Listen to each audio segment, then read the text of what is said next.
cumprimentar o nosso primeiro convidado desta tarde, o professor Dr. Tiago Torres, dermatologista e professor de dermatologia no Instituto de Ciências Biomédicas Abel Salazar, da Universidade do Porto, também é investigador. Professor Tiago, hoje vamos falar sobre psoríase. Já não é a primeira vez que converso consigo sobre isto. Vamos tentar perceber, há muitos mitos também em volta desta patologia. De que é que se trata exatamente? E também algo que as pessoas muitas vezes têm algum receio, que é se é uma patologia contagiosa. Muito obrigado pelo convite. Antes de mais, para mais uma vez falar de psoríase, é sempre importante falar ainda desta patologia, apesar de cada vez falarmos mais. Há ainda uma falta de informação e alguma desinformação, que é um dos principais desafios nesta patologia, relativamente à doença, quer na sociedade, quer no doente. Isto leva, no caso da sociedade, por exemplo, a questão de ser contagioso ou não, de aumentar o risco de discriminação, às vezes, estes doentes, de um olhar mais estranho nestes doentes, e do próprio doente não tendo informação que existem tratamentos e que podem procurar tratamentos e que, por isso, podem melhorar a sua qualidade de vida. E, portanto, a informação é muito importante e um doente informado lida muito melhor com a doença. Este era o primeiro ponto que eu gostaria de falar. Relativamente à patologia, de uma forma geral, e temos falado, é uma doença inflamatória da pele, crónica, que ainda não temos cura, mas temos tratamentos. Mas que sabemos, e no fundo aflorou um pouco no início, sabemos que é uma patologia que pode não estar apenas restrita à pele e pode ter consequências a nível do organismo e noutros órgãos. E, portanto, é fundamental os doentes procurarem o diagnóstico, procurarem tratamento para conseguirmos controlar toda esta patologia e as complicações que podem advir dela, não é? A patologia tem estadios muito diferentes, ou seja, há situações de crise diferenciadas ou é mesmo o tipo de psoríase que é diferenciado de pessoa para pessoa? Um pouco de tudo. Temos vários subtipos de psoríase, há uma mais comum, que é que habitualmente acabamos por conhecer, que é a psoríase em placas. E depois existem subtipos, algumas formas mais graves, como psoríase que envolvem toda a pele, que chama-se psoríase eritrodérmica, obriga habitualmente a internamento, psoríase mais localizadas às palmas e às plantas, psoríase que estão localizadas, por exemplo, às pregas, mas vamos nos concentrar essencialmente na mais comum, que é a psoríase crónica em placas. É uma patologia que é crónica, que tem momentos de agudização, de maior agravamento, e momentos em que pode haver alguma, eu não digo remissão, mas alguma acalmia. E como todas as patologias, podemos ter formas mais graves, que são mais extensas, que podem trazer mais complicações ao doente, ou formas que são ligeiras, mais localizadas, e que muitas vezes até acabam por ser relativamente simples de controlar para alguns doentes, e em que o impacto até é pequeno, e felizmente, a grande maioria dos doentes tem estas formas mais ligeiras. Mesmo assim, há 20% de doentes que têm formas muito graves e esses sim têm muito impacto por causa da doença e obrigam a tratamentos mais diferenciados. E acima de tudo passar esta informação que para estas formas mais graves têm aparecido muitas novas terapêuticas e que nos permitem tratar os doentes, porque ainda nos vamos apercebendo que existe esta percepção pelos doentes que é uma doença para a vida, que não tem cura, que não mata, mas que também não tem tratamento. Portanto, é importante ultrapassar estas barreiras. São duas coisas diferentes. Não ter cura e não ter tratamento são duas coisas muito diferentes, porque apesar de ser crónico, tem uma melhoria significativa de sintomas com os tratamentos e as terapêuticas que atualmente existem, ao nível, claro está, da dermatologia, não é? Para isso que existem as especialidades. Claro, claramente não é uma patologia que tenha cura. Não estará para breve uma possível cura, irá aparecer, mas não está para breve. Está convicto que sim? Vamos dar essa notícia aqui. Nos últimos anos houve um desenvolvimento tão grande em termos de tratamentos que permitem controlar os doentes quase por completo. Estamos a falar de melhorias com uma resolução total ou quase total das lesões. E apareceram muitos novos fármacos, portanto, que estamos a perceber que está a haver um desenvolvimento terapêutico muito importante e, portanto, por que não pensar que daqui a algum tempo a cura pode aparecer. Mas concentrando-nos no presente, acima de tudo, sabemos que conseguimos controlar os doentes controlar, estarem bem, recuperarem a qualidade de vida que perderam com a doença, deixarem de terem as queixas, os sintomas, as lesões. E isto tudo vai ter um impacto no dia-a-dia do doente. Antes de passarmos a perceber mais concretamente de que sintomas é que estamos a falar, para quem desconhece totalmente de que é que estamos a falar, perguntava-lhe se há uma característica do paciente com psoríase. Estamos a falar de mais homens, mais mulheres, mais velhos, jovens, crianças?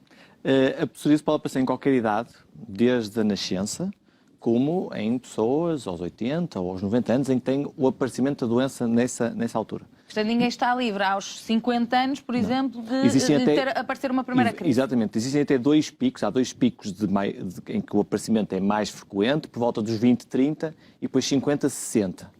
Mas pode aparecer em qualquer idade. Não há diferenças entre sexos, nesse caso. Homens e mulheres podem ter a patologia. E, de facto, não há nenhuma característica especial dos doentes. Naturalmente que existe um componente genético, ou seja, todos os doentes têm, à partida, uma qualquer alteração genética que nós vamos começando a saber quais é que são, que vai predispor ao aparecimento da doença. Não é certo que alguém que tenha esse gene, ou que tenha uma família com psoríase, que vá desenvolver psoríase. Tem uma maior probabilidade, mas não quer dizer que vá desenvolver. Mas tem uma maior predisposição. E depois, quando, de alguma forma, na presença de alguns fatores, seja um medicamento, um episódio de stress, algumas infecções, a própria obesidade, isto pode depois despolutar o aparecimento da doença. Mas não há uma característica específica. Certo. Há fatores que depois podem despolutar, não é? Exatamente. Isso também é importante porque se calhar é aí que depois podem também controlar, não é? Exatamente. O stress, muitos doentes, nós vemos que a sua primeira manifestação foi após um episódio de stress ou de ansiedade importante. Estava lá a predisposição, não é, daquele doente, mas foi naquele momento em que isto apareceu. Algumas infecções também podem facilitar, ou não é facilitar, levar ao aparecimento, e a obesidade. Eu gosto sempre de falar desta questão da obesidade porque há uma grande relação entre a psoríase e a obesidade. A obesidade pode levar ou facilitar o aparecimento da psoríase. A prevalência da obesidade nos doentes com psoríase é superior ao que nós vemos na população geral. E é um problema para nós médicos, nestes doentes, o tratamento, porque muitas vezes o tratamento não funciona tão bem. Podemos ter mais efeitos secundários nos doentes que têm psoríase, mas também têm obesidade. E, portanto, é algo que nós devemos sempre tentar falar com os doentes, quando existe essa obesidade, no sentido de melhorar. Muito bem. Em relação àqueles que podem ser os primeiros sinais de alerta e o primeiro sinal de aparecimento de algo desregular. Portanto, as lesões de psoríase são relativamente características. São lesões vermelhas, com uma descamação esbranquiçada e que habitualmente aparecem em zonas que são de facto características. Os cotovelos, os joelhos, o couro cabeludo, a região lombar, o umbigo. E, portanto, são lesões que muitas vezes para o doente não vai fazer o diagnóstico. São lesões de pele, exatamente vermelhas com esta descamação, mas que a sua permanência, a sua manutenção, vai provavelmente levá-lo a procurar ajuda médica para fazer o diagnóstico e iniciar o tratamento. Em termos de sintomas, o principal sintoma acaba por ser a comichão, o prurido. Apesar de existir ainda a ideia que o prurido na psoríase não é muito elevado, é uma das principais queixas dos doentes. Porque se é incomodativo visualmente ter essa descamação, sabemos que naturalmente não deve ser simpático e agradável, mas se calhar se pensarmos nesse outro sintoma, de facto para o bem-estar e para uma qualidade de vida diária, quer ao nível pessoal, quer ao nível profissional, é um bocadinho complicado, não é? Sim, ter esse prurido. O impacto da qualidade de vida vem exatamente dos sintomas, do prurido e da visibilidade das lesões, que leva a que os doentes se sintam atrapalhados ou até que olham para ele de lado, que lhes fazem perguntas, o que é que tem, se é contagioso, se não é. E, portanto, o grande impacto psicológico dos doentes tem exatamente a ver com, essencialmente, a visibilidade das lesões. Ainda na parte da sintomatologia, eu queria falar apenas num ponto que me parece bastante importante, que tem a ver com o envolvimento, além da pele, na psoríase e concentramos na parte articular. Cerca de 30% dos doentes podem desenvolver uma doença reumática, uma inflamação das articulações, que se chama artrite psoriática. E a maioria destes casos surge após o aparecimento da pele, das lesões de pele. Portanto, o doente poderá estar um pouco mais atento a estas queixas. Não é andar preocupado todos os dias que pode vir a desenvolver, exatamente, também. Mas perceber, um doente que sabe que tem psoríase, estar se mais sentir atento. Algumas queixas articulares, algum edema, inchaço das articulações, algumas dores da cervical, lombares, portanto, algumas queixas que o possam fazer pensar que pode ser este envolvimento articular e, mais uma vez, procurar a ajuda médica para o diagnóstico e para fazer o tratamento. Isso é muito importante. Aí há uma multidisciplinaridade entre a dermatologia e a reumatologia? Naturalmente, sim, muito importante. Habitualmente, exatamente porque as queixas articulares aparecem depois do aparecimento das lesões cutâneas, o dermatologista acaba por ter um papel, muitas vezes, de sentinela, vai vendo os seus doentes, mas vai questionando. Tem dores, ou teve dores, ou de manhã tem rigidez, e muitas vezes faz aquele diagnóstico inicial e, nos casos em que sente essa necessidade, encaminha para a reumatologia, como também, pelo contrário, temos muitas vezes casos que vêm da reumatologia, que têm queixas articulares e para ajudarmos a fazer um diagnóstico na pele de poder ser uma psoríase ou não. Agora, o tratamento ao nível reumatológico e dermatológico depois elas autoajudam-se ou misturam-se? Misturam-se. Há alguns tratamentos que são específicos para a pele e que não têm muito efeito a nível da articulação. Não vão ter impacto no resto? Poucas. E há algumas terapêuticas para a articulação que não têm eficácia na pele. Mas a grande maioria das terapêuticas e todas estas novas que eu fui falando, que têm aparecido, acabam por funcionar nos dois componentes. Isto é muito importante, porque se com um só tratamento nós conseguimos melhorar as queixas do doente, quer pele, quer articulares. E estamos a ver aqui uma imagem. Temos uma colega que sofre desta patologia e não se importou de estar aqui a partilhar um bocadinho connosco, se bem que estamos a falar aqui de lesões, eu não consigo ver. Tipo, o professor Tiago está um bocadinho longe do ecrã. De qualquer das maneiras, estamos a falar aqui de um estadio muito ténue, vamos dizer assim. É localizado. Eu não consigo ver as imagens, mas consigo ver ali ao fundo. Sim, de facto, parecem-me localizadas.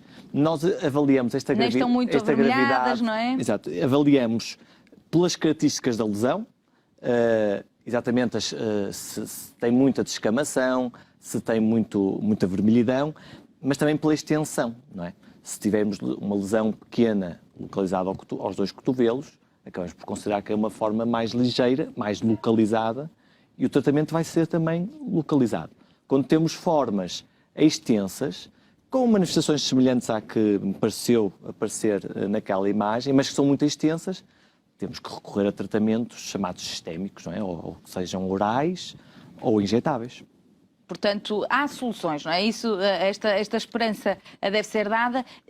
Naturalmente, penso que isto deve ser uma patologia que exige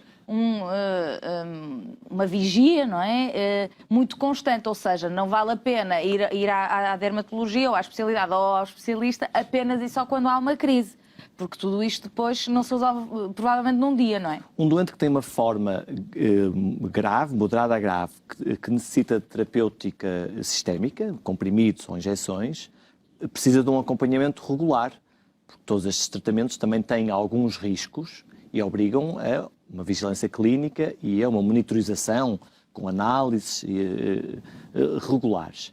Eu diria que as formas mais ligeiras e que são controláveis com terapêutica de aplicar não precisam provavelmente de um acompanhamento regular. Naturalmente, se aí existir um agravamento, vai ter que ser avaliado. Mas, essencialmente, aquelas formas mais extensas, e aí sim são doenças crónicas, com terapêuticas sistémicas e precisam de uma vigilância regular. Muito bem. Imagino que para controlar este tipo de patologias em adultos seja relativamente mais fácil do que propriamente nas crianças e adolescentes. Isto porque, obviamente, que visualmente é uma patologia com um certo impacto. e, portanto, no que diz respeito à adolescência, deve ser difícil para os pacientes lidarem com este tipo de diagnóstico. Por outro lado, imagino também que pedir a crianças e a adolescentes que tenham esses cuidados extra com os fatores de risco e também que estejam sempre muito atentos ao controle também é mais difícil, não é? Sim, a população pediátrica poderá ser sempre mais complicada.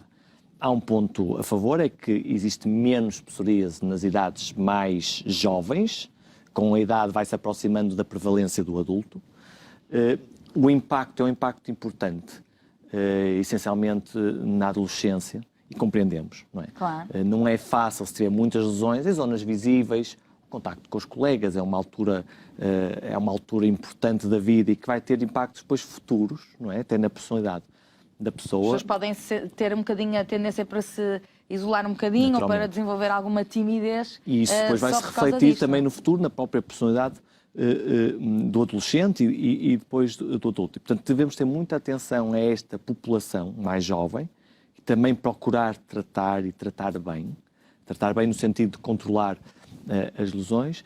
Temos depois uma outra, talvez, dificuldade, tem a ver com os tratamentos na criança e no adolescente, apesar de no adolescente já nos sentirmos mais confortáveis com alguns destes tratamentos, porque muitos destes tratamentos têm alguns riscos e, portanto, numa criança e no adolescente, naturalmente que são necessários cuidados importantes. Felizmente, atualmente, mesmo estas novas terapêuticas mais eficazes foram já desenvolvidas e investigadas na idade pediátrica e adolescente e estão também aprovadas para as crianças e adolescentes. Portanto, também nesta população mais jovem é possível controlar, tratar a patologia.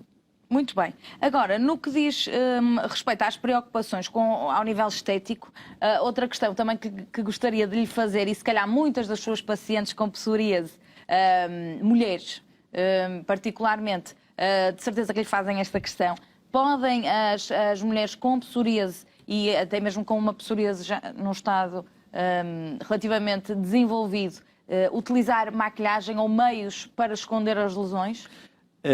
Felizmente a face, que é onde se faz a maquilhagem, felizmente não é uma zona que habitualmente seja envolvida na psoríase.